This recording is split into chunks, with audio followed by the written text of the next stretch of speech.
So much to learn about, it'll make you want to shout, Blippi!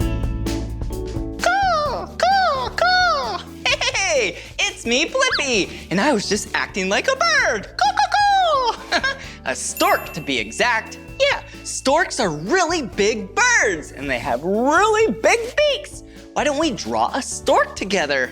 Okay, here we go.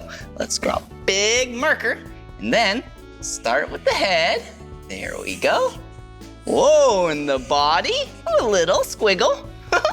And right here. Wow, it's starting to look like a bird. Yeah. First, let's draw the big long bill. Yeah, it's kind of like a triangle, right? And then, here we go. And the eyeball. There we go. But you can't forget about the legs.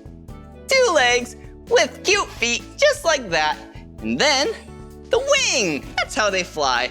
Ooh, and then sometimes, yeah, in stories, they can carry babies. Cool. Well, if you want to keep drawing with me, all you have to do is search for my name. Will you spell my name with me?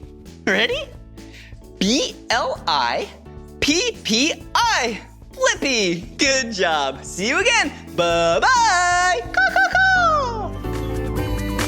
Come on everyone, let's make learning fun. Blippi, Blippi. So much to learn about, it'll make